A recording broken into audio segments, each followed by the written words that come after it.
আসসালামু আলাইকুম বন্ধুরা। জান্নাত মুমিনের আবাসস্থল। মুমিনরা জান্নাতে থাকবে এটাই আল্লাহ তাআলা নির্ধারণ করেছেন। ইসলামে নারীদের সম্মান অনেক বেশি। সম্মানের মুকুট বলতে যা বোঝায় ইসলাম নারীদের তাই পরিয়েছে। মহান আল্লাহ তাআলা নারীদের জন্য বিশেষ কিছু গুণকে অত্যন্ত মূল্যবান এবং প্রিয় হিসেবে বিবেচনা করেছেন। নারী তার সত্তা, শালীনতা ও চরিত্রের গুণাবলীর মাধ্যমে আল্লাহর প্রিয় হতে পারে। আল্লাহ তাআলা এমন ৮ ধরনের নারীকে ভালোবাসেন যারা নিজেদের পর্দাশীলতা, ধৈর্য, ক্ষমাশীলতা, তওবার প্রতি আগ্রহ, স্বামীর আনুগত্য, পবিত্রতা, লজ্জাস্থান রক্ষণ এবং গীবত থেকে দূরে থাকার মতো গুণাবলীর অধিকারী। এই সকল গুণাবলী আল্লাহর নিকট এক বিশেষ মর্যাদা ও সওয়াবের কারণ। আসুন এই ৮ ধরনের নারীর গুণাবলী সম্পর্কে জানি এবং আমাদের জীবনেও সেই গুণগুলো অর্জনের চেষ্টা করি। তার আগে বন্ধুরা, যারা আমাদের চ্যানেলটি এখনও সাবস্ক্রাইব করেননি তারা প্লিজ সাবস্ক্রাইব করে আমাদের পাশে থাকুন। চলুন তাহলে শুরু করি। প্রথম গুণটি হলো নারীর পর্দাশীলতা। আল্লাহ তাআলা পর্দাশীলতাকে নারীর সৌন্দর্য এবং মর্যাদার এক বিশেষ চিহ্ন হিসেবে বিবেচনা করেন। পর্দা নারীর ইজ্জত ও সম্মানের একটি নিদর্শন, যা আল্লাহর আদেশ পালন করার মাধ্যমেও প্রকাশ পায়। তাই আল্লাহ তাআলা পর্দাশীল নারীদেরকে পছন্দ করেন। দ্বিতীয় গুণটি হচ্ছে নারীর ধৈর্যশীলতা। জীবনের কঠিন পরিস্থিতিতে ধৈর্য ধারণ করা আল্লাহর প্রিয় গুণ। ধৈর্যশীল নারী প্রতিকূলতার মুখোমুখি হয়ে আল্লাহর উপর ভরসা করে এবং সবর প্রদর্শন করে।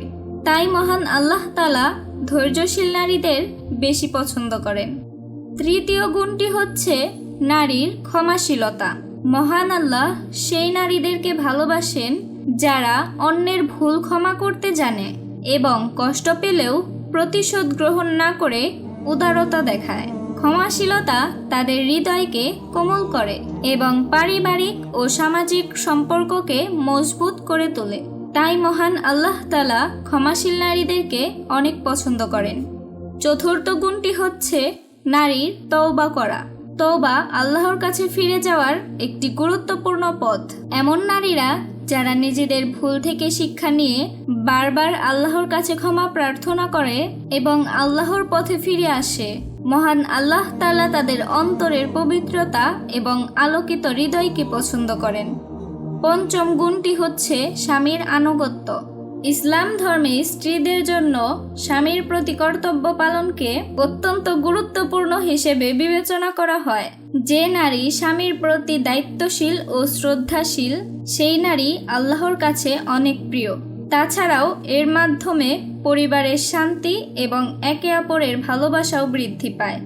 ৬ নম্বর গুণটি হচ্ছে নারীর পবিত্রতা। শারীরিক ও মানসিক পবিত্রতা নারীর অন্যতম সৌন্দর্য। যে নারীরা নিজেকে সর্বদা শুদ্ধ ও পরিষ্কার রাখে, আল্লাহ তাআলা তাদের প্রতি সন্তুষ্ট হন। তারা আত্মিক ও বাহ্যিক উভয় দিক থেকেই পবিত্র থাকে, যা তাদের আল্লাহর কাছে প্রিয় করে তোলে। সপ্তম গুণটি হচ্ছে লজ্জাস্থান হেফাজত করা।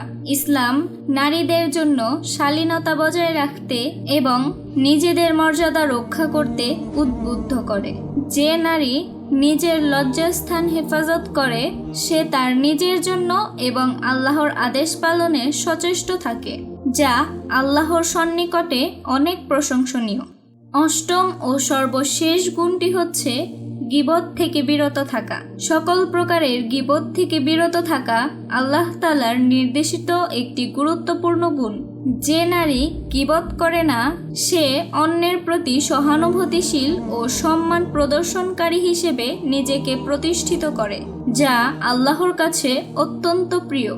আল্লাহ তাআলা আমাদের সকল নারীদের মধ্যে এই ৮টি গুণাবলী দান করুন এবং আমাদের মধ্যে হেদায়াত দান করুন। আমরা যেন আল্লাহ তাআলার সকল আদেশ সঠিকভাবে পালন করতে পারি, সেই তৌফিক দান করুন। আমিন।